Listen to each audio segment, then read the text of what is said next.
Welcome to our JKLM kitchen. இன்றைக்கி வாயில் வச்ச உடனே கரையக்கூடிய நெய் மைசூர் பாக்கை பர்ஃபெக்டான மெஷர்மெண்ட்டோட டேஸ்ட்டாக எப்படி செய்யலாம்னு பார்க்கலாம் வாங்க. ஃபர்ஸ்ட் டைம் நம்ம சேனலில் பார்க்குறவங்க சப்ஸ்கிரைப் பண்ணி பெல் பட்டனை கிளிக் பண்ணி ஆல்ன்ற ஆப்ஷனையும் கிளிக் பண்ணிக்கிட்டா நான் போடுற வீடியோஸ் உடனே உங்களுக்கு நோட்டிஃபை ஆகும். நெய் மைசூர் பாக் செய்ய 1 கப் கடலை மாவு எடுத்திருக்கேன். அதே கப்பால் 1 கப் சுகர், 1 கப் நெய் கொஞ்சம் இந்த மாதிரி லிக்விடாக இருக்கணும். அதே கப்பில் 1/4 கப் தண்ணி. ஒரு பிளேட்டில் நெய் அப்ளை பண்ணி வச்சுக்கலாம்.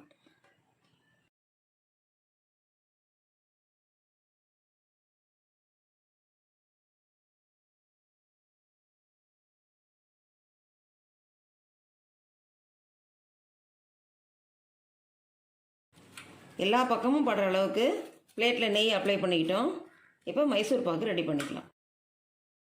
பேன் சூடானதுக்கப்புறம் ஸ்டவ்வை லோ ஃப்ளேமில் வச்சுட்டு நம்ம எடுத்து வச்சுருக்கிற 1 கப் கடலை மாவை ஆட் பண்ணிக்கலாம்.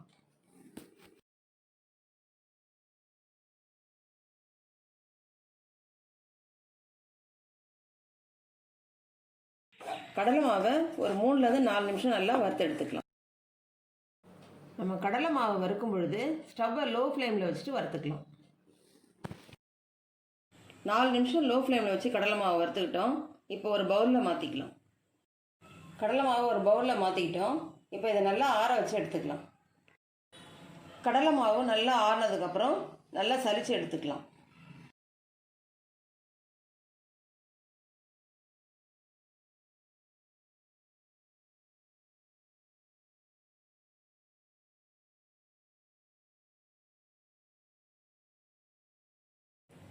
கடலை மாவை நல்லா ஜலிச்சு எடுத்துக்கிட்டோம். நம்ம எடுத்து வச்சுருக்கிற 1 கப் நெய்யில் 1/2 கப் நெய்யை கொஞ்சம் கொஞ்சமாக ஆட் பண்ணி நல்லா மிக்ஸ் பண்ணிக்கலாம்.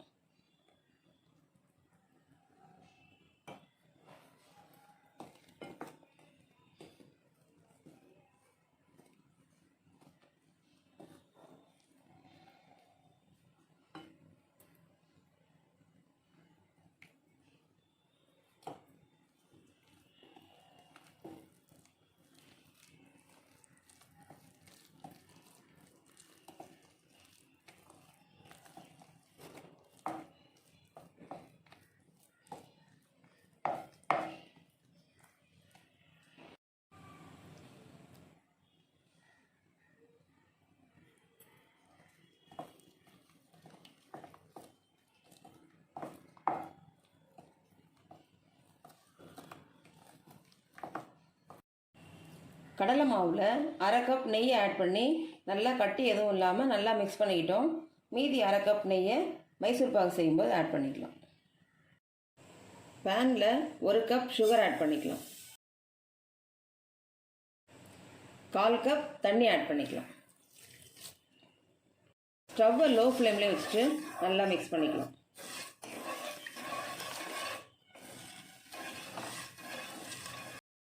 நம்ம சர்க்கரை பாகு செய்யும் பொழுது ஸ்டவ்வை லோ ஃப்ளேம்லேயே வச்சு நல்லா மிக்ஸ் பண்ணிக்கலாம். சர்க்கரை பாகு இந்த அளவுக்கு ஒரு கம்பி பதம் வர வரைக்கும் பாகு எடுத்துக்கிட்டோம். இப்போ உடனே நம்ம மிக்ஸ் பண்ணி வச்சுருக்கிற கடலை மாவை கொஞ்சம் கொஞ்சமாக ஊற்றி மிக்ஸ் பண்ணிக்கலாம்.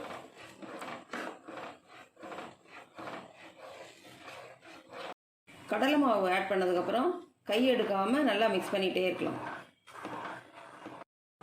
நம்ம கடலை மாவை ஆட் பண்ணி மிக்ஸ் பண்ணும் பொழுது ஸ்டவ்வை லோ ஃப்ளேம்லேயே வச்சு மிக்ஸ் பண்ணிக்கலாம்.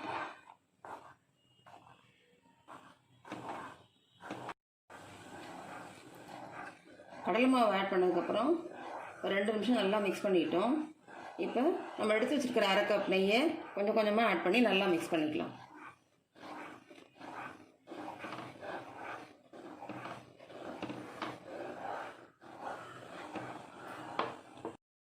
நம்ம ஊற்றின நெய் ஃபுல்லாக அப்சர்வ் ஆகிடுச்சு.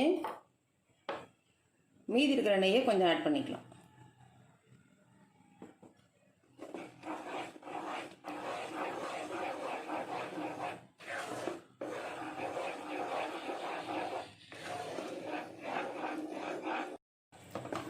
நம்ம 2வது ஆட் பண்ண நெய்யும் அப்சர்வ் ஆகிடுச்சு.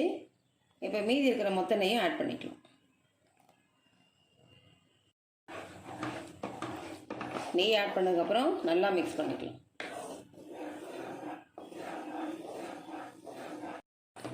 நம்ம மைசூர் பாகு செய்யும் பொழுது அடி கனமான பாத்திரமோ இல்லை இந்த மாதிரி நான்ஸ்டிக் பாத்திரமோ எடுத்துக்கிட்டா தான் நல்லா கிண்ட வரும். இப்போ பாத்திரத்தில் ஒட்டாத அளவுக்கு பதம் வந்துடுச்சு. இப்போ நம்ம இம்மீடியட்டாக ஒரு ட்ரேயில் ஊற்றிக்கலாம்.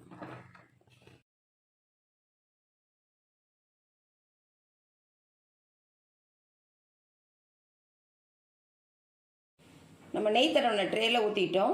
இப்போ லேசாக தட்டி வச்சுட்டோம்னா நல்லா ஷேப்பாக இருக்கும். ஒரு ஸ்பூனில் அடியில் நெய் அப்ளை பண்ணிவிட்டு லேசாக தட்டி விட்டுடலாம்.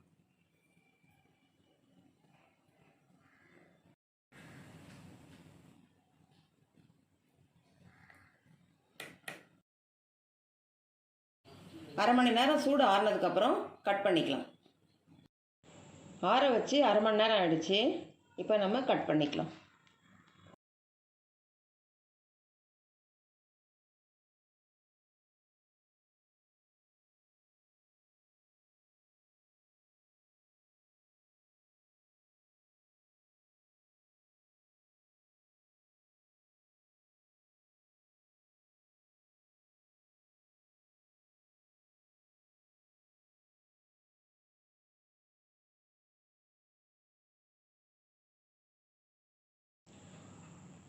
அரை மணி நேரம் ஆனதுக்கப்புறம் லைட்டாக கட் பண்ணிக்கிட்டோம். இன்னும் ஒரு அரை மணி நேரம் ஆற வச்சுக்கலாம்.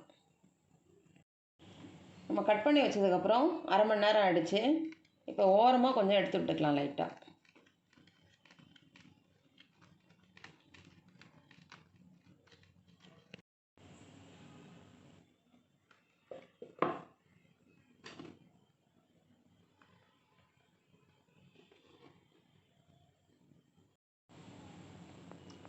இந்த மாதிரி லைட்டாக தட்டி விட்டுக்கலாம். அப்போ தான் நம்ம கட் பண்ண பீஸ் எல்லாம் கரெக்டாக கீழே விழும்.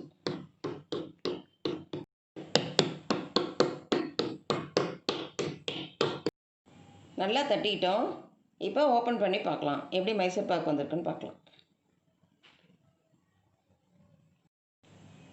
நல்ல டேஸ்டான வாயில் வச்சோடனே கரையக்கூடிய நெய் மைசூர் பாக்கு ரெடி பண்ணிட்டோம்.